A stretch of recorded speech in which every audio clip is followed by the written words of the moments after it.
Students, welcome back to Gupta sir education.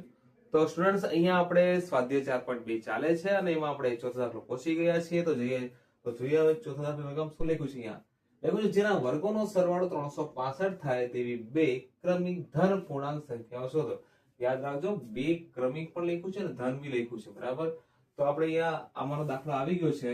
તો ધાર શું કરે છે એ જોઈ લો. ધારો કે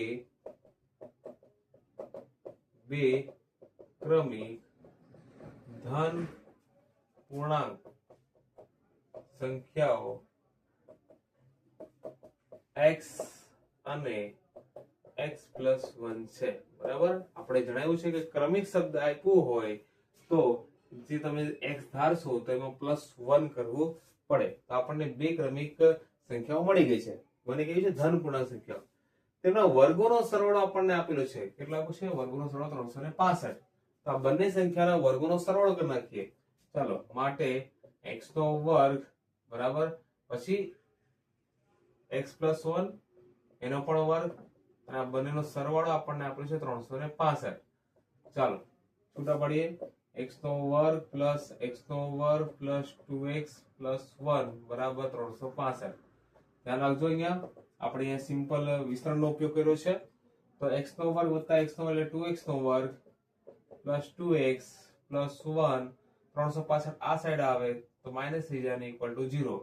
therefore 2x² + 2x - 364 = 0.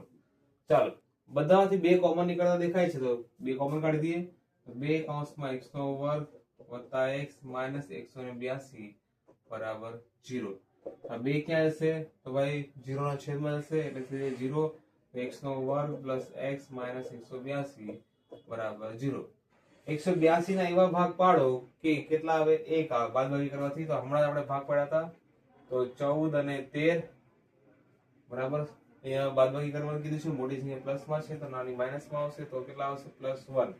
ઓકે, તો x નો વર્ગ પ્લસ 14x - 13x - 182 બરાબર 0. જો કે આમાં ડાયરેક્ટ જ કરવું હતું, બરાબર. ડાયરેક્ટ લખી નાખીએ, મોટી કરવું કોઈ જેવું છે નહીં. ચાલો, કેમ કે અહીંયા આપણને સહગુણક દેખાય છે, નથી આપ્યો એટલે ડાયરેક્ટ લખશું. તો માટે x + 14 અને x - 13 બરાબર 0 માટે x + 14 બરાબર 0 અથવા x - 13 બરાબર 0.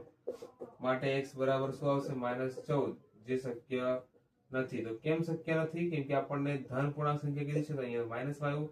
માટે અહીંયા આવશે x બરાબર 13. તો આપણો જવાબ શું આવશે? x બરાબર 13 આવશે. આ જ આપણો સાચો જવાબ છે. ઓકે, તો આપણને જે માંગેલી સંખ્યાઓ છે તો આ છે 13 અને 13 + 1 કેટલા? 14. તો આમ માંગેલ સંખ્યાઓ 13 અને 13 + 1 એટલે 14 છે, બરાબર. જોઈ શકો છો દાખલો કેટલો ઈઝી છે.